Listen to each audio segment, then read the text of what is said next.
आपके पेपर में ऐसे ही आएगा, स्थूल पद को आधार बनकर प्रश्न निर्माण करो।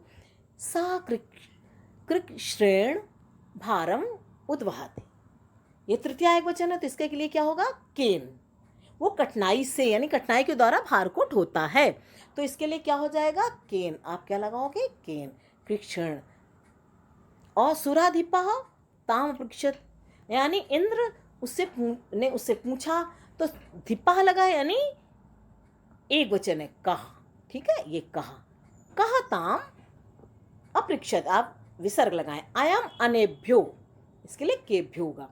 आपने ये अनेभ्यो दुर्बलः, अब यहाँ आप देख रहे हैं, अभी मैं आपको यहाँ से बताती हूँ, देखा आहा कृक्षेण, यहाँ पर आप है कि वो कठिनाई से भार ढो रहा था, तो आप यहाँ पर कथम लगाएंगे। क्या लगाएंगे, कैसे। वैसे तृतीया में केन लगता है, लेकिन यहाँ पर चूंकि उसका तरीका था, आप कैसे काम कर रहे हैं, खुशी से काम कर रहे हैं, दुख से काम कर रहे हैं, या कठिनाई से काम कर रहे हैं, आराम से काम कर रहे हैं, उसके लिए क्या लगेगा, कथम शब्द। ठीक है, और सुराधिपा के लिए कहा, केभ्यो। ठीक है, अब आप इस बात को ध्यान रखिएगा, ये कृक्षेण है, आप इस बात का ध्यान रखिएगा, कृक्षेण के लिए आप कथम लगाएं, क्योंकि यहाँ पर तरीका था, यहाँ पर क्या लगाया आपने, कथम। ठीक है, कथम लगाया। सुराधिपा के लिए कहा लगाया, अनेभ्यों के लिए केभ्या लगाया। धेनु नाम माता सुरभि आसीत, गायों की माता क्या थी, सुरभि थी। धेनु गायों की माता यानी बहुत सारी गायों की माता, और धेनु गाय क्या होती है, स्त्रीलिंग होती है, इसलिए धेनु नाम के लिए क्या लगेगा, धेनु कृक्षण के लिए कथम लगेगा। धेनु नाम के लिए क्या लगेगा, स्त्रीलिंग का षष्ठी बहुवचन का साम। ठीक है, और ऐसे ही सहस्राधिकेषु पुत्रेषु सप्तस्वपी सा दुखिनी आसीत, हजारों से अधिक पुत्रों के होते हुए भी वो दुखी थी, यानी सहस्राधिकेषु, इसके लिए यहाँ संख्या कही गई है ना, तो आप क्या इसके लिए प्रयोग करेंगे, कति शब्द का प्रयोग, कति शब्द का प्रयोग। ठीक है, कति शब्द का प्रयोग क्यों करेंगे, कि वहां था हजारों से अधिक। जब संख्यावाचक कोई प्रश्न निर्माण हो तो आप क्या करोगे, कति। या दिनों की बात हो तो कियत लगेंगे, आप क्या लगाएंगे, लेकिन कति यानी कितने। कति का अर्थ क्या होता है, आप हिंदी में बोलते हो ना कितने, देखो मैं बताती हूँ लिख के आपको, कितने। ठीक है, कितने पुत्रों के होते हुए। तो जब संख्यावाचक कोई शब्द हो तो आप हमेशा क्या लगाएंगे, कति। और कासाम क्यों लगा था, क्योंकि वो गायों की माता थी। हम आपको फिर एक बार ऊपर ले चलते हैं, आपको किम के शब्द रूप में आपको स्त्रीलिंग में दिखाते हैं। मैं चाहती हूँ आप अच्छे से सीख जाओ, मैं नहीं चाहती हूँ कि मैं छोटा सा बना के आपको दिखा दूँ। तो यहाँ पर ये देखो, ये था ना काफी, नहीं कासाम था, ठीक है, नो कासाम। ठीक है, स्त्रीलिंग। धेनु नाम, ठीक है, धेनु नाम षष्ठी का ये एक वचन था, ये द्विवचन था, ये कासाम बहुवचन था। धेनु नाम के लिए क्या लगाया गया, कासाम, क्योंकि ये क्या है, गाय भी स्त्रीलिंग थी और ये देखो स्त्रीलिंग का है शब्द रूप, इसलिए कासाम। ठीक है, और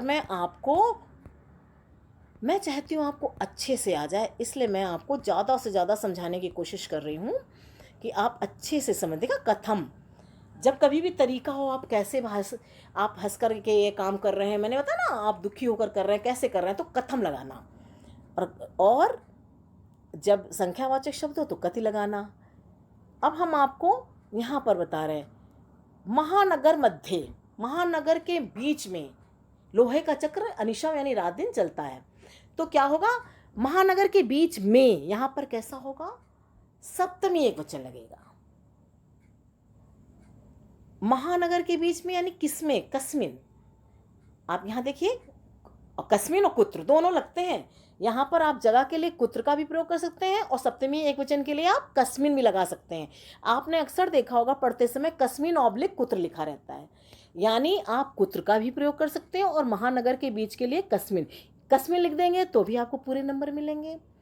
और आप कुत्र लिखेंगे तो भी आपको मिलेंगे। कुत्र इसलिए यहाँ कुत्र स्थान के लिए प्रयोग किया जाता है।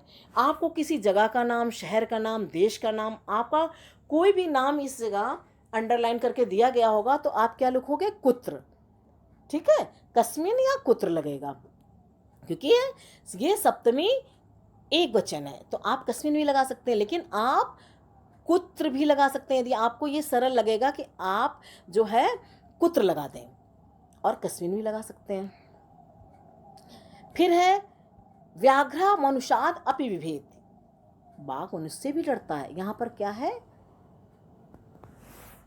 पंचमी है, पंचमी एक वचन है तो यहाँ पर क्या प्रयोग किया जाएगा? कस्मात। ठीक है, इसके लिए क्या प्रयोग किया जाएगा? मनुष्याद के लिए, मनुष्याद के, ये मनुष्याद था तो इसके लिए आपका प्रयोग किया गया कस्मात। ये कस्मात है शब्द। फिर आपने देखा बलिनाम स्नित भोजनाम व्यायामा ही सदा पथ्यम, तो इसके लिए आप यहां पर देखिए गामे केशाम, कस्य कयो केशाम, यानी षष्ठी बहुवचन का प्रयोग किया गया। सरधेनु नाम ने सभी गायों की माता के लिए क्या प्रयोग किया जाएगा? कासाम, क्योंकि यह है षष्ठी बहुवचन। सरधेनु नाम यानी बहुत सारी गायों की माता। सुरभे नेत्राभ्याम अश्रुणी अपतन, उनकी माता सुरभि के नेत्रों से आंसू गिरने लगे, तो धेनु नाम में षष्ठी है तो यहाँ भी लगेगा। क्रुद्धा सिंहा यानी क्रुद्ध सिंह, तो क्रुद्धा सिंहा के लिए क्या होगा? कीदृशा सिंहा यानी कैसा सिंह, इसके लिए क्या प्रयोग होगा? कीदृशा।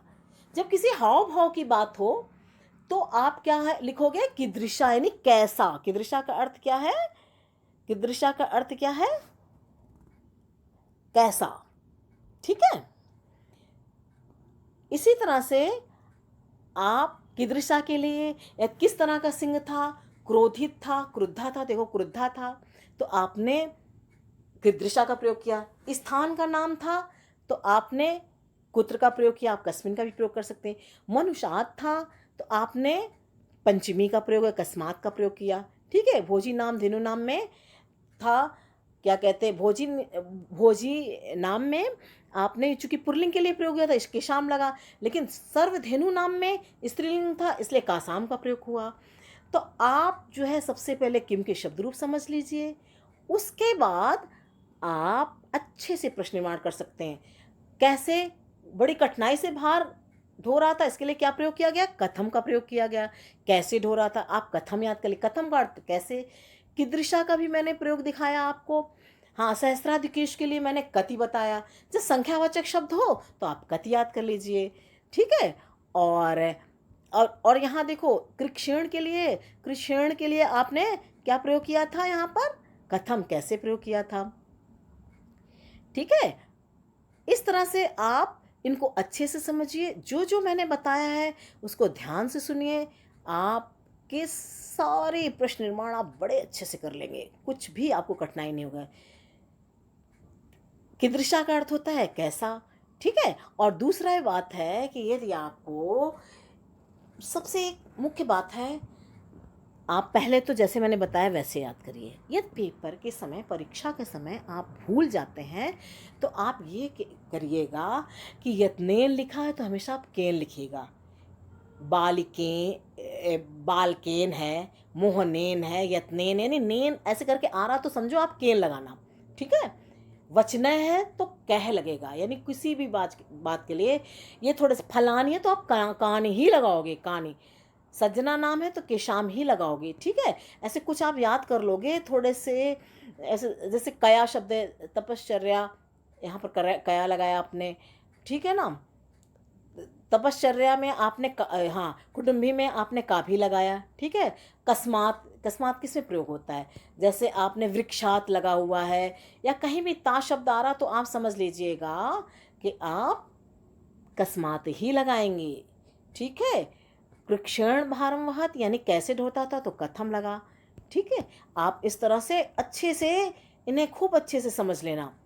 अब ये यहाँ था ना क्रुद्धा शेर, क्रोधित शेर, तो आपने क्या लगाया था यहाँ पर? कीदृशा सिंहा लगाया।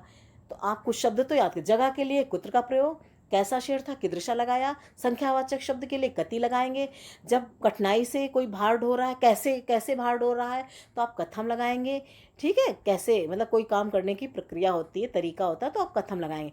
इस तरह से आप यदि प्रश्न को जो मैंने समझाया तरीका बहुत सरल सहज, और मैंने आपको गुण बातें बताई, यदि आपने इनको फॉलो कर लिया तो आपके पेपर में 5 में से 5 नंबर आपको मिलेंगे। ठीक है बच्चों।